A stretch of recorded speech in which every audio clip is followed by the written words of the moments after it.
Kita intro dulu.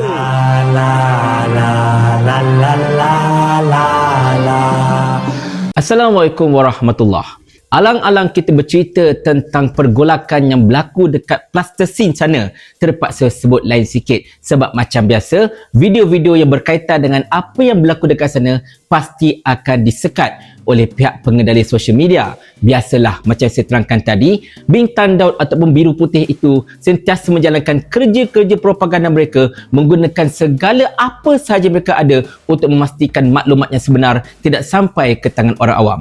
Berbalik pada isu berkenaan dengan Plasticine ini, tuan-tuan dan puan sekalian, sekarang ini tengah viral sepucuk surat ringkas yang dikatakan telah dihantar oleh Profesor Abdul Al-Fattah Al-Awaisi, seorang profesor dari UK, kepada Perdana Menteri kita Datuk Seri Anwar Ibrahim. Dikhabarkan surat ini adalah surat kedua daripada beliau terhadap Perdana Menteri, di mana surat pertama pernah beliau hantar tak lama dahulu untuk meminta tindakan yang lebih tegas daripada Perdana Menteri dan juga kerajaan negara kita ini dalam usaha untuk memastikan segala apa yang berlaku dekat Plasticine sana dapat diatasi dan juga dihentikan seberapa segera yang mungkin. Sebab kata Profesor Abdul Al-Fattah, sekarang ini bukan setakat rakyat Plasticine berhadapan dengan Biru Putih, tetapi berhadapan dengan kerajaan-kerajaan barat seperti Amerika Syarikat, UK dan Perancis yang memang terang-terangan menyokong Biru Putih ini. Dan surat kedua oleh Profesor Abdul Al-Fattah ini jauh lebih keras, tuan-tuan dan puan sekalian. Beliau siap kata apa tahu? Beliau siap kata, dengan segala hormatnya, pendirian kerajaan negara kita ini, kerajaan Malaysia di bawah pentadbiran Datuk Seri Anwar Ibrahim berkenaan dengan konflik yang berlaku dekat Plasticine sana adalah pendirian yang sangat-sangat lemah dan sangat-sangat tidak berguna. Allahu Akbar. Memang sangat-sangat luar biasa kerasnya Profesor Abdul Al-Fattah ini pada surat ini, tuan-tuan dan sekalian.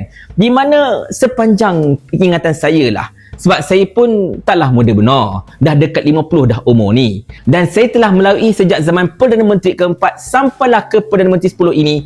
Inilah saya rasa kali pertama mana-mana pihak yang ada kaitan secara langsung dengan apa yang berlaku dekat Plasticine mengeluarkan kenyataan yang sangat-sangat keras, merendah-rendahkan ataupun mengkritik pendirian rasmi kerajaan negara kita berhubung dengan isu Plasticine. Dan perkara ini sebenarnya, tuan-tuan dan sekalian, sangat-sangat memalukan.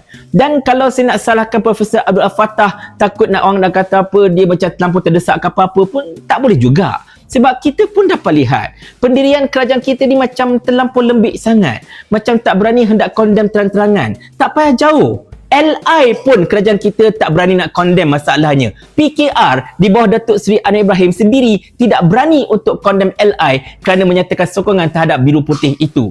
Tak macam gerakan at least berani condemn LI kerana menyokong Biru Putih. Tetapi PKR di bawah Perdana Menteri kita pun tak berani nak condemn LI. Dan seperti mana video yang telah saya kongsikan pagi tadi, tuan-tuan dan puan-puan sekalian, ucapan Datuk Seri Zamri Kadir di persidangan Majlis Keselamatan PBB berkenaan dengan isu Plasticine ini, beliau mulakan dengan kekecewaan terhadap serangan 7 Oktober, di mana perkara itu memang sangat-sangat menyakitkan hati. Jadi tuan-tuan dan puan-puan sekalian, kita tak boleh nak salahkan sangatlah Profesor Abdul Fattah Al-Awaisi ini atas kenyataan beliau yang boleh kita kirakan macam agak keras terhadap kerajaan negara kita ini. Memalukan sebenarnya kalau nak ikutkan. Sebab tak berapa lama sebelum itu, kalau anda masih ingat, Dr. Muslim Imran di dalam podcast Keluar Sekejap turut menyatakan perkara yang sama, iaitu dia mengharapkan sesuatu yang lebih keras lagi daripada kerajaan negara kita ini, dan bukan sekadar memberikan sekadar sokongan atau kata-kata yang boleh dikatakan lemah, lembik dan tidak berguna itu. Tapi itulah dia, tuan-tuan sekalian, sekarang ini nak tak nak kerajaan kita dipegang oleh Datuk Seri Anwar Ibrahim dan juga jemaah menterinya, dipegang oleh partinya. Dan saya tak tahu kenapa sampai sekarang kerajaan kita ini seolah-olah macam lembik tengkuk untuk menyatakan tentangan mereka, menyatakan kritikan, kutukan mereka terhadap Biru Putih itu. Tetapi nak buat macam mana?